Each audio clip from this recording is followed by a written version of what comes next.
the anxiety of a private equity firm that's on a 3 to 5, 7 year turn, Yeah. it feels like a treadmill that you never get off of. And what I would think, since you're in the long term game, not only the company that you're going to marry yourself to, but I would imagine that hiring and long term hiring and making sure you have the right fit is so important because it's such a different culture.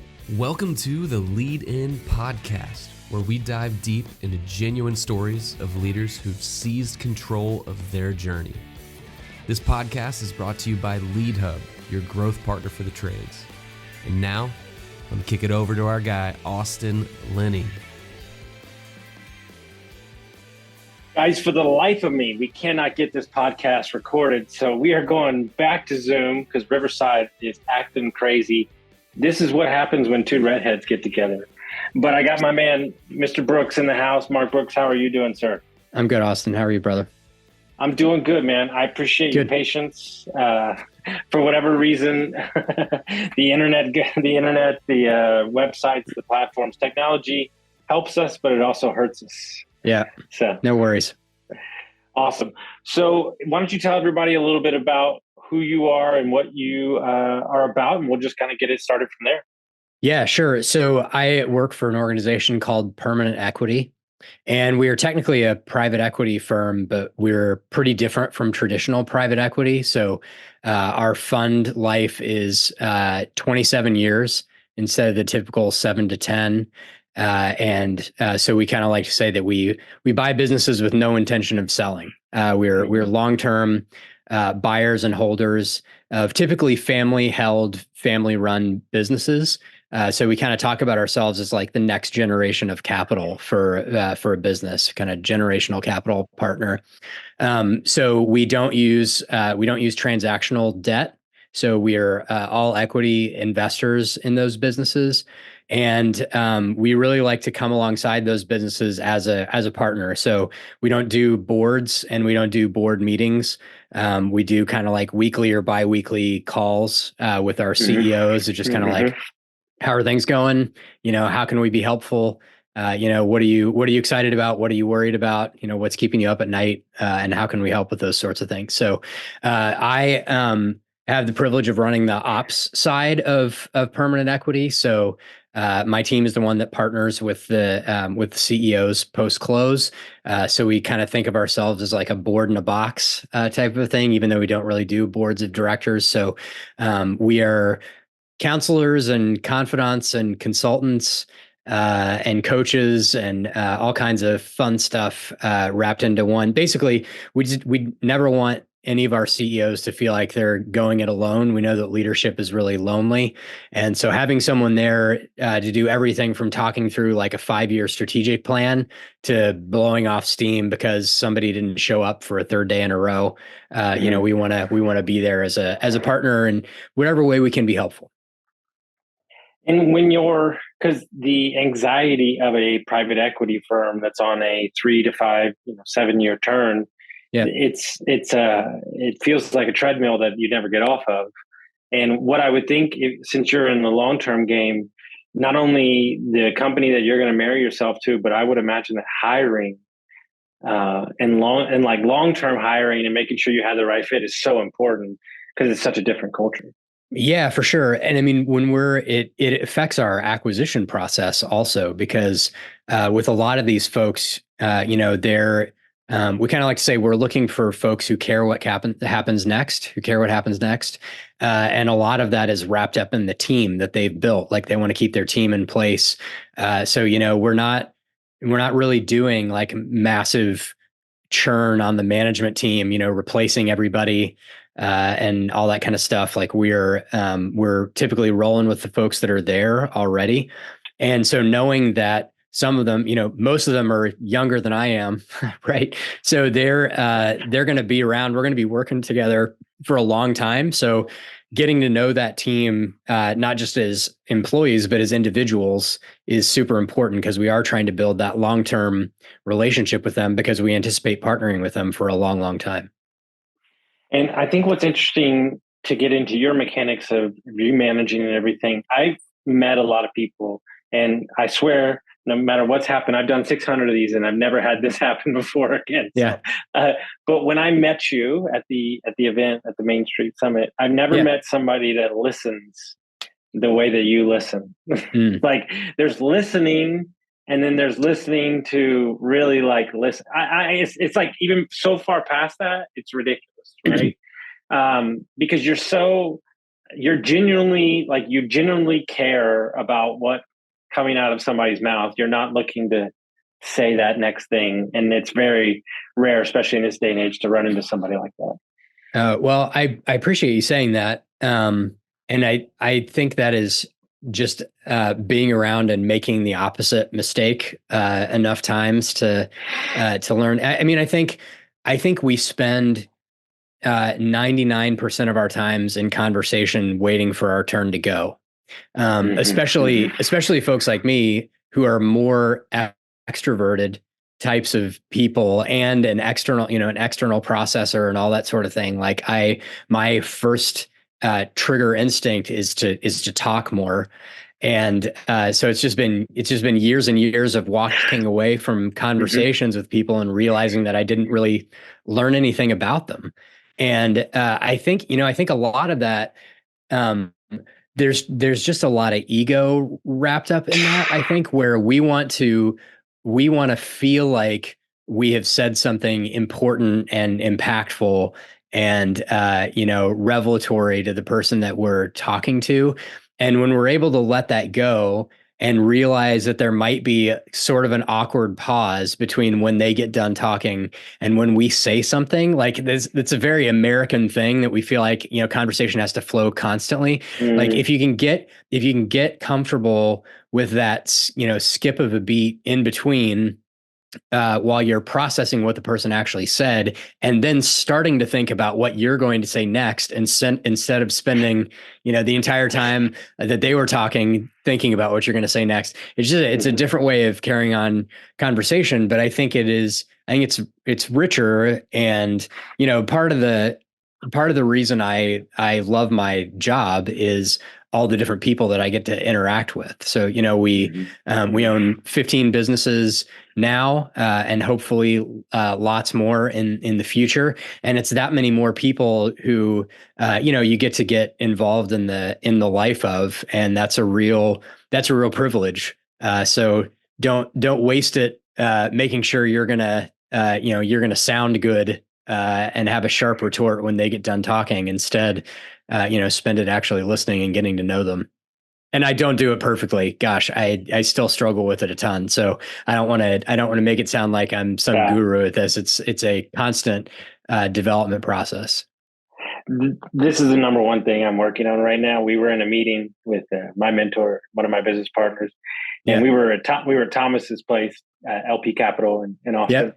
And we walked out, and he's because he's dealt with this in the past, and he said, so you could have talked about 40% less and you could have never talked. He's like, and all would have been good. He's like, it didn't matter either way, but he's like, and then the next day, sitting around the table, there was like, 5 billion at the table at lunch.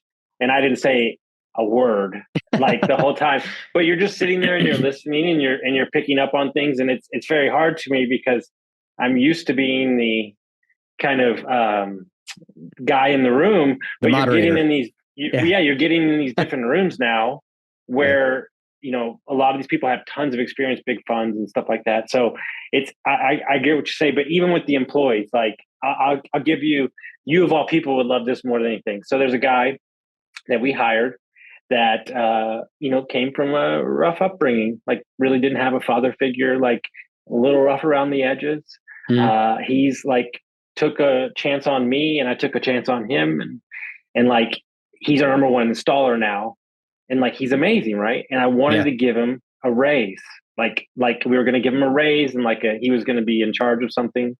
And I told my COO, and he said, well, that's great, but I think his manager should do it.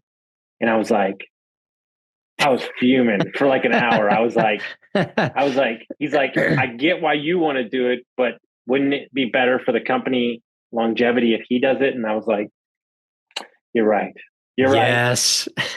Yes, you're Yeah. so right. Yeah. But I understood what he was saying. But then I realized like I wanted that like, hey, look at me, look what I gave you. But really, if you want to build a company that sustains what you're building, you really have to elevate those people and kind of let them go.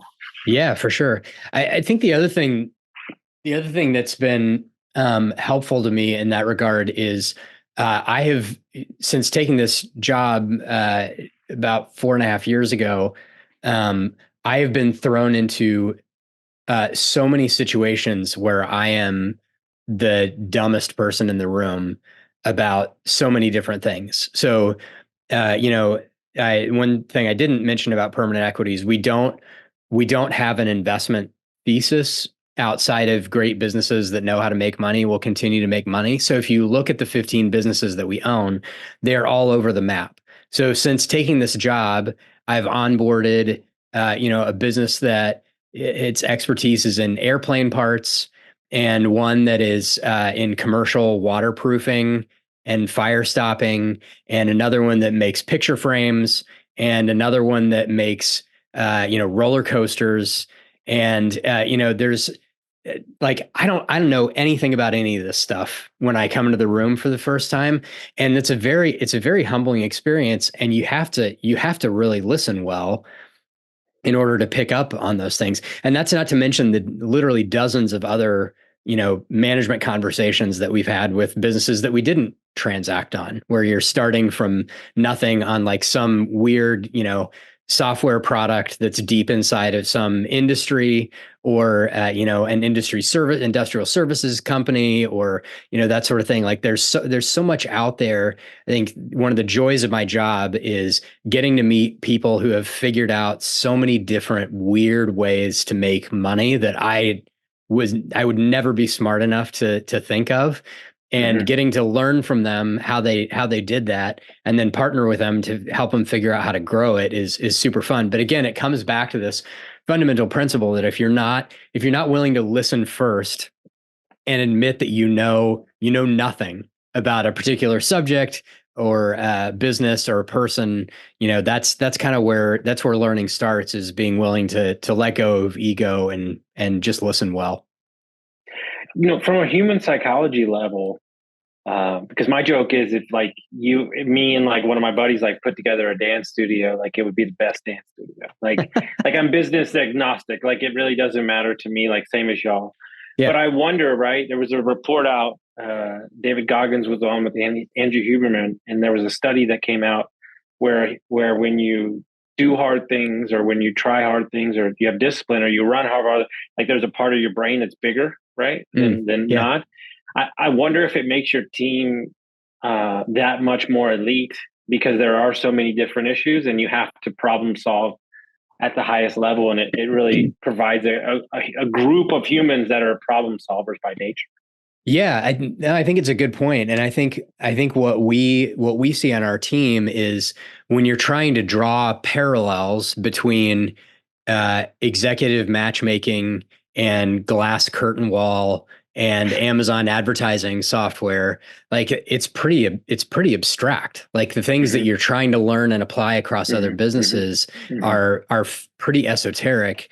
So I think it does stretch the brain muscle a little bit to do that. And I am a big believer in the liberal arts, and I think I think getting exposure to lots of different things helps your mind expand. And so I'm grateful, God bless the people who are out there, rolling up veterinary clinics and car washes and stuff like that. It's not really my jam. Like honing something, to the nth degree is not really my thing.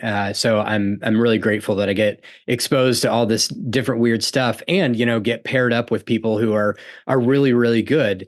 One of the interesting things that we find, in our work is, one of the questions we get is, hey, you've got someone who founded this business, 30 years ago, and you're writing them a great big check, and they're going to still be the CEO of the business. Aren't they less motivated when they come in on day one because they just got this big check? And we actually find two things pretty consistently. One is that they're way less stressed.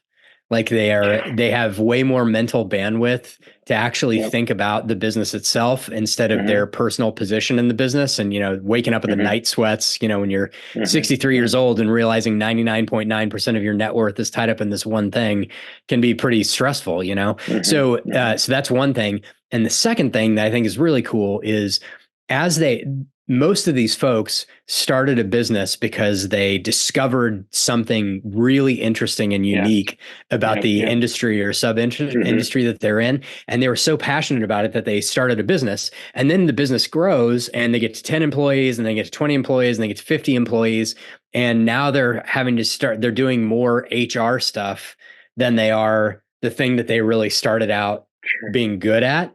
And most of them are like they're principals in nature and not necessarily managers. So the fact that they get to like go back to their first love and really dig in on that thing that they were so passionate about that they took a huge personal risk to found a business on it. Like they kind of like get rejoyful about their business because they get to refocus on that industry specific thing that they discovered at the beginning. And they've got help now as we bring resources to bear and that sort of thing to handle all the stuff that they've just taken on out of necessity throughout the years, that they can now kind of slough off as we build up the management team around them, and they can focus on that little nugget that they founded a business on so long ago. It reminds me about the analogy, that story about the businessman and the fisherman, right? Like where, like it's kind of that thing, right? Because I I'll use it for my context. Like I can sell anything, but like the complexity to designing and engineering commercial HVAC is mind numbing. Like we're doing a job, like the thing's been there since 1880. Like 5 stories, like the amount of complexity and the system that needs it. Like there is some beauty to this like game, right? Oh, sure. And that's cool. But then there's the 9 bajillion things you have, the lawyer, the HR, all those things. So like what I find when you talk to a lot of older, especially guys that love design, like the HVAC, there was a thing that they started with that they loved. And then somehow in the middle, it all got terrible, and they're like, I don't want to do any of this stuff. And then you have to trust somebody else, right? And so that's why this is so important, because you've taken an idea they had, you get them the resources, they get to do what they love, and then now their legacy gets to continue on, right? Yeah. There's something I heard when you were on Fort podcast, because it's something I've been rolling around with. A lot of people say they're people first organizations, and I'm all about that, and that's the way we are too. But there's people first, and then there's being a doormat. And I think like that's where people get twisted. They think people first, it's all kumbaya. But when I say people first, to me, it feels like accountability, like in every way. Like how do you, like obviously you might not say it on your website, but y'all are, you care about your people. How do you be people first, but not be a doormat where you're just getting run over and getting held hostage? Yeah. I mean, there are trade-offs there for sure. I would say that we're relationship first. And what we want to do is, I talked a little bit about the trust bank. So you need to be making deposits in the trust bank, because one of these days you're going to need to make a withdrawal, and you don't want to have to do it on trust credit. So, we spend, we'll try to get out to visit each business every 3 or 4 months. And the one thing that we have to do while we're there is share a meal together, because that is one of the ultimate trust transfer transactions that you can have, right? So I think that's super important. I am coming around to your question.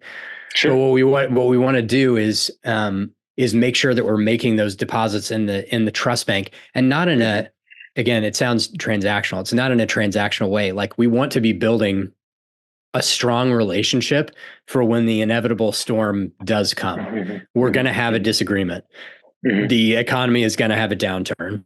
We're going to have to lay people off, at some point. Like there is and those are the really tough things when you haven't built up that trust basis. Like when you've made it clear from day one that it's all about the numbers and not about people, it's really hard to have a conversation about anything but the numbers. But when you have demonstrated that you care about folks, as a person, and when you are shooting them texts of like, hey, thinking about you during the big meeting today, that sort of a thing. Like there's a difference in being relationship first. I think you can, being people first is great and a great aspiration. But again, if you're people first, you're going to make decisions that will eventually endanger the business.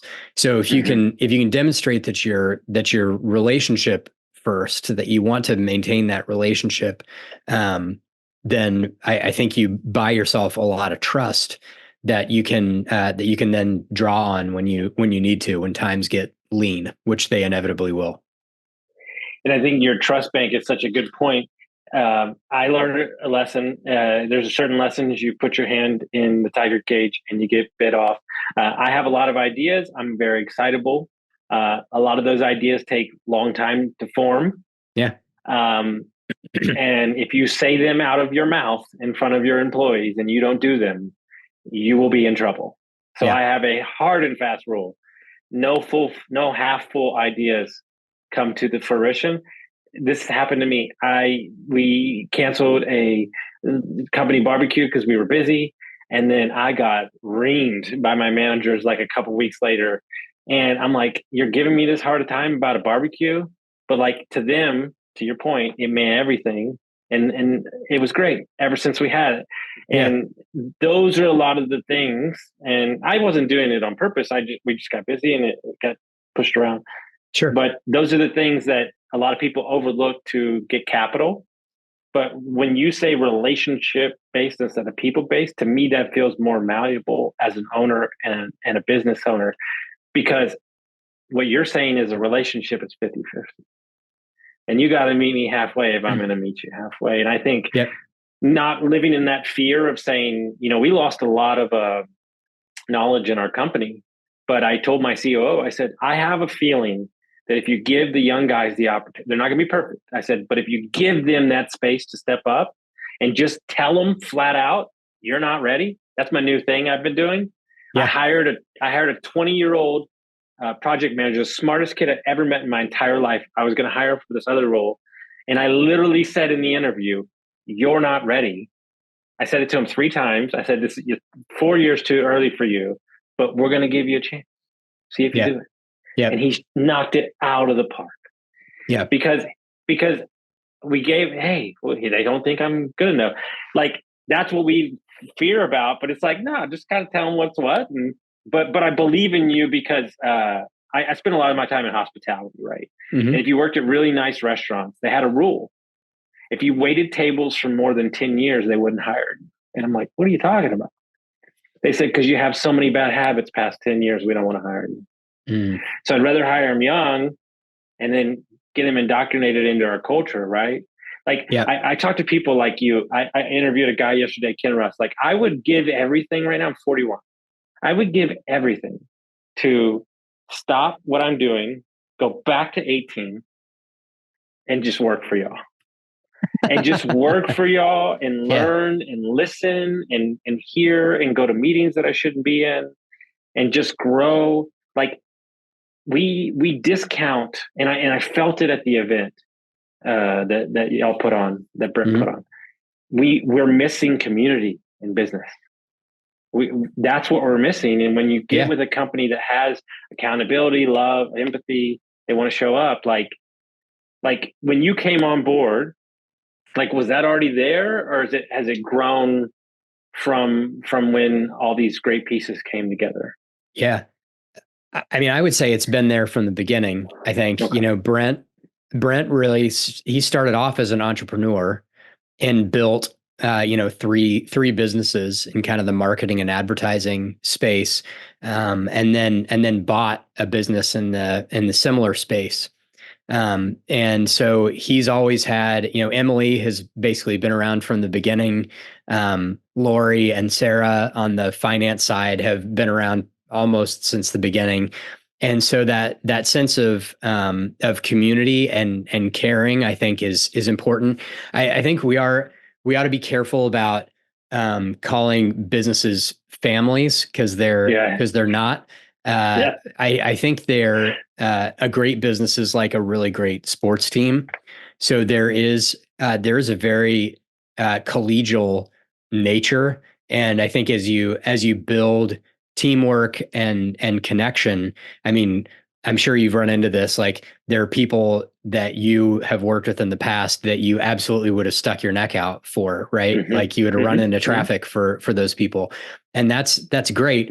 The thing that's different about a family is that you are welcome inside of a family. Well, I should say a healthy family, regardless of performance. And that's the analogy with the sports, with a high performing sports team, is that part of the interconnectedness, part of the shared experience, and part of the trust is because it is so fun to perform at a high level together. So there's you go and look at like the great sports teams, who won championship after championship. Like, there was a connectivity amongst the individuals on that team that came from elite performance. And so that's I think we do have that connection and that care for each other, but it is more like a sports team than it is a family, which is an important distinction. I would imagine there's some chirping when somebody finds a business or gets the big contract. Like, of course, right? Like my guys never had like goals ever. Like they never had them. Like they don't know what they are. Like I had to teach them like everything. But like we set a goal for one of the guys who used to be our lead tech, now sales guy. And I tried for the life of me to get him to double the goal at the beginning of the year because he's really good. Yeah. Well, it's January 16th. I think he's already 33% through the goal. And he goes, well, I'm going to be about 40% up through it by February. And I said, so you know what I'm going to do to you, right? I'm going to make a goal. But like the thought of like that even happening even hitting the first goal, never, like I could never do this. Now he's going to, 2X it.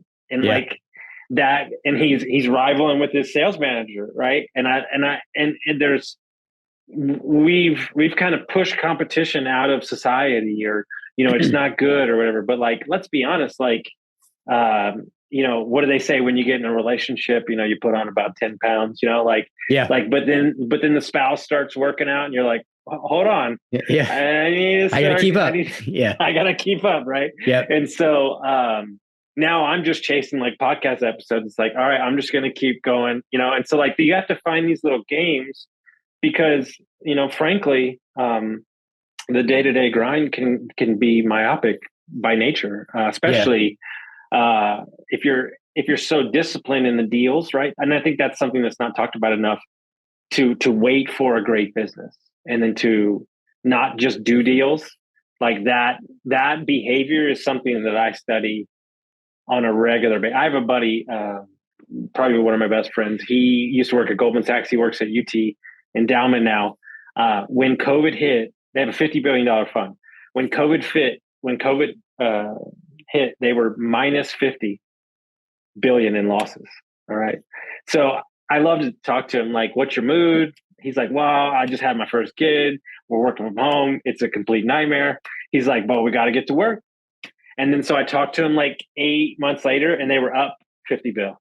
And I'm like, like the amount, like, they were at each other like, oh, I got, and that's probably what got him back was that like team, and I just find that is not studied enough. And you said it on a post the other day.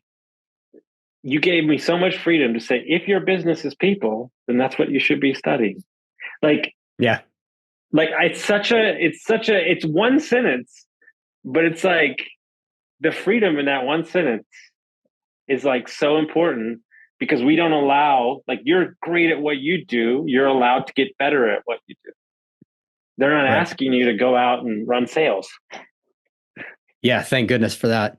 Yeah, I think, and I think that, I mean, it brings up a point you're talking about, kind of egging each other on and that sort of thing. And I think when you can build that into your incentive structure, Mm-hmm. that's really important. So one of the best examples I've seen of this, was a manufacturing business that we did not end up doing a deal with, but they had built this really interesting incentive structure. So it's your typical kind of job based manufacturing site. So site A does this thing, and then they push it down the Mm-hmm. line, and site B adds value, and then Yeah. they push it down, and site C adds value.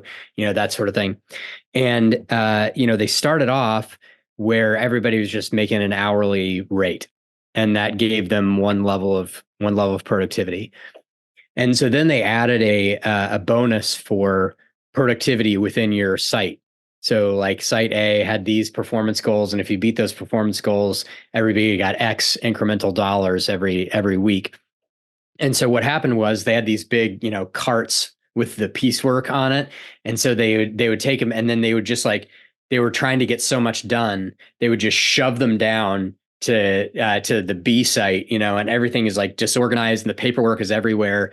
And so the site B folks actually had to spend more time like rearranging that stuff and getting it ready for their value add segment. And so Mm-hmm. they added another incentive for the productivity of the site that was downstream of yours. And you wouldn't believe what happened next. Those carts were lined up in perfect order. The paperwork was right where they needed it to be, along with any special instructions that they needed to know about this batch versus this batch. And then they added on top of that one for the productivity of the overall plant. And that's when everything started clicking. So I think they estimated that they increased their productivity somewhere between 2.5 and 3x. And they certainly did not have to 2.5 or 3x payroll to do it. So there's, even on large teams like that one, I mean, they had Yeah. several dozen employees working on the floor there. If you can figure out how to create incentive systems that incentivize that teamwork, Mm-hmm. then I Mm-hmm. think it can really reinforce like, this is the type of culture that we want to build here. We want you working together. We want you for the other guy or gal downstream from you. And it can really produce some very cool stuff. It reminds me of like the Henry Ford thing when he went to 24-hour shifts and they wrote how many cars they did in the morning and then the night crew wrote. We actually had a similar situation. They had no incentives. Sales guys are getting commission. We actually incentivized hitting the project number on the days that we allowed for it. Okay. And then we incentivized all the way down to the project manager. And it got police central because the sales guys were fighting with the installers 24/7. Yeah. You didn't set me the job up right. And you didn't do this. And you took too many days. As soon as we incentivized both sides of it, yep, it was amazing. Yeah. And there's a quote out there. I can't think of it because Andrew Wilkinson talks about incentives and Warren Buffett talks about it all the time. Like your business will be as productive as your incentives are, or something like that, somewhere in that. And it really is like, because I'm the same way. Like there's a lot of days. I just want to sell it off. I want to get in my car and I just want to be a salesman for somebody. I want to be a mercenary and I don't want a salary. I don't want any ceilings. Like, just like Tommy Boy, just send me out on the road and let me close. and there'd be so much freedom in that because there's no ceiling in your own, with, it's such a different game, right? But you can do that all the way through. They talk about it all the time in call centers and HVAC places where they're incentivizing in these. Now the people answering phones are making, like we changed our CSRs 50 days ago. We went from 40 to 60% booking rate to 100%, 45 days in a row. Okay. And I'm like, look, you can have whatever you want. Do you want my house? Would you like my car? Like, and this is the lead plumber's wife. I'm like, just so you know, Andy, I was like, your wife is more valuable than you now. I love you all the same, but she's amazing, but like we want to like, hey, thank you for working hard. Right. And that's where we realize that these incentives and what you're talking about, it can be fun. it can be fun. Like the one we want to do next year is a hunting trip to Montana. Like all my guys are like crazy hunters. Like, Yeah. we sent 3 of them to a Pittsburgh game. They're obsessed with the Steelers, but that was a vendor trip that the owners were supposed to go on. But I sent them instead. And my vendor's like, why? And I'm like, because I don't care about football. And they're very excited about it. Yeah. And they never got to go in a suite. Like, that's the kind of stuff, like, but they earned it. Like, they're managers and they've been killing it. So when you find that mix, it's just so much fun. It doesn't have to be so monotonous every day when you show up. Yeah, totally agree. So I got a question, because I have talked to you a couple times now, and you seem like the most even-keeled, like, I don't get upset guy, and I just don't believe it. Okay. Do you ever get like fiery? Is it indifferent? Is it internally? Like, do you ever get like riled up? Because I'm like, me, like my stuff's right here, on the sleeve, and do you ever, or is that just something that you've cultivated over the years, or you're working to cultivate out of you? Do I get angry at work? You mean? Like, do you like something like you lose a big deal, or like, do you need to like walk it off, is what I'm saying. Oh yeah. I mean, I think I view the world as very, very unpredictable. So I'm not a 5-year plan guy. I'm not a 3-year plan guy. I kind of like take each day the way that it's going to come. So, of course I get my hopes up about things, but I find I probably get more sad than angry about that stuff. Sure. I think the thing that that gets me probably fired up is I have a little bit of an elevated sense of justice, and so when someone intentionally like tries to cheat us, or say that they're going to do one thing and does another, like that's probably where I get the most fiery. I'm not like I don't have a large charge. I'm kind of a long fuse, small charge kind of a guy. And maybe having 4 kids helps me with that. I've got way more stressful things in my life, but that's I would say the thing that I emotionally that I struggle with most at work is leaning into conversations that I know are going to strain or break a relationship, because those are so valuable to me. And because we do invest so much time getting to know people and taking care of them and that sort of thing. So when those hard times do come, like you and I were talking about earlier, having to have those conversations of resetting expectations, giving someone bad news about their personal compensation, giving somebody bad news about needing to trim down a department, or, something like that. Like those are the things that really grind on me. And, there's a thing that I say sometimes, which is, business without caring about people is short-term easier and long-term worse. Business with caring about people is short-term harder, but long-term better. And I think that having to remind myself of the long view of that is something that I have to do fairly often, because if you think about the job that we have, we get to get involved in all kinds of cool growth stuff and that sort of thing. But most of the time, we're not the ones that come up with the ideas. We're just there for support. So the stuff where we have to lean in on usually isn't like the super pleasant stuff. No. So knowing that, as a highly relational person that values those relationships, reminding myself that, hey, business is still like you were talking about earlier around community, needing community in business. Like, it's better when you care about people long term. Short term, it's harder. Like, if I just think about each CEO as as a social security number, or a salary number on a spreadsheet or something like that, man, short term, that would make my life so much easier, and I would be the loneliest most miserable business person ever by not valuing those relationships and growing them over time.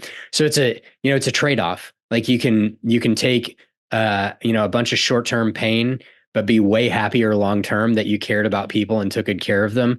Or you can treat people like crap short-term and be completely lonely for the rest of your life when it comes to business. So it's really deciding which one you want to be. So to your original question, the thing, I don't struggle with anger as much as I do just anxiety around having really difficult conversations with people.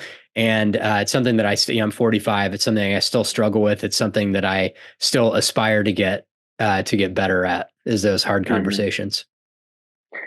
Yeah, it's the truth. I just told my team today, especially my office people, I said, your job is not to deal with the angry. I said, that's my job. And secretly, I don't mind it because like I have this like weird thing where I love to make angry people happy. Yeah. Like it's really weird because like it's so ridiculous how angry they are about a company. Yeah. So what we decided to do is I wanted you to give me a 1-star review. I wanted you to be pissed off at me. That's what I woke up today and I decided that I wanted to tell you to F you. And that's what we decided to do. So I'm very excited that you want to come, that's where I'm thinking in my mind. And I'm like, hey, so I'm like, it's really blue today. And they're like, what? They're like, no, I'm angry. And I'm like, yeah, but it's so blue today. And like they can't handle it. They can't process. So I said I would never want to put you. That's what I told them today. I never want to put you in a position where you feel scared. I said with anybody in the company. I said it's not your job to be scared. It's my job to make it less scared and protect you, right? And you're so right. So if people want to find out about permanent equity, they want to check out. How would they do that? Yeah. So we actually do a lot of writing about what we do and what we stand for. So you can go to permanentequity.com and we've got a content section there that you can filter by subject area and that sort of thing. So if you want to learn about operations, want to learn about investing, want to learn what we believe about incentives, like all that stuff, you can filter down and read some of our longer form essays. A lot of us are on Twitter.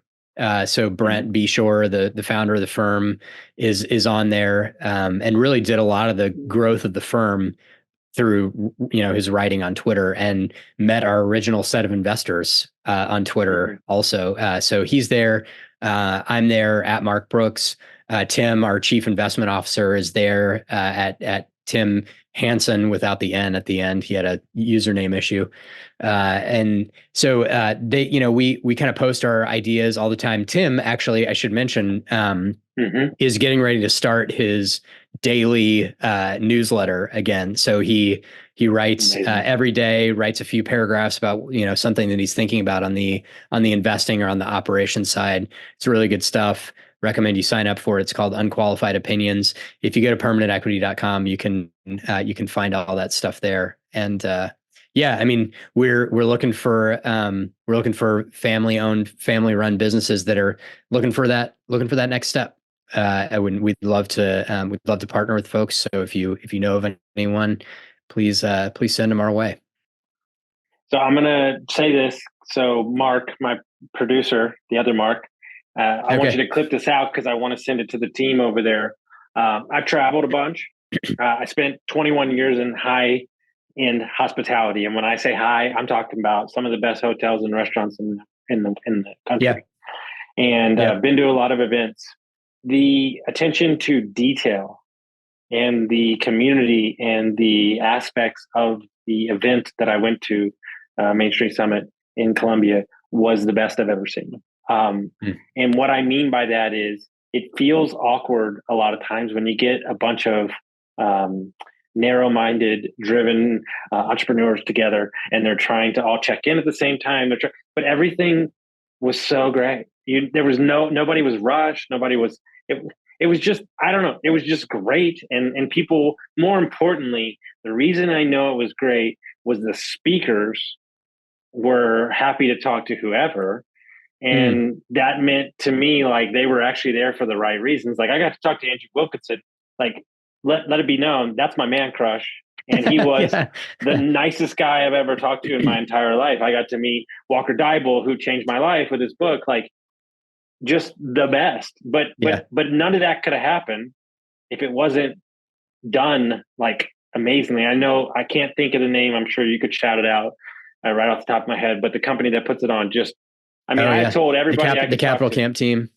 They're great. I talked to everybody. I was shaking their hand. I was like, dude, just wow. Like, and it's not like it's easy. It's in like 20 different places. So just overall, everybody said great event. So if you do next year, if you're looking for an entrepreneurship event and you want to go to something, this is the place to be. Trust me. It's a cool, you can get Airbnb, you can get a hotel downtown. It's really accessible. It's really weird to be in a city where you don't feel like you're being inundated from 90 different directions coming from Austin or Dallas. But I just wanted to say that because it meant it was really cool. It was a really cool event. So I appreciate that. It's very high praise, and we love that team and think they do a really incredible job. So appreciate it. Awesome. And the Scott guy about the water, he's not allowed to speak like ever again because all I do is cry when he speaks. That guy blew it out of the water. And then David Perel, who I'm loving his podcast. So just so much good stuff. It's but guys, if you like this episode, send it to a friend, share it with somebody to get some value, and we'll see you next time. All right. Thanks, Austin. Folks, if you made it to the end of the episode, I'm sure you found some value with what you're listening to. If you could send this to a friend, rate us and review us, share us around. The more that you share us, the more that we can share content with you. Thank you all so much for your time and listening, and we'll see you next time.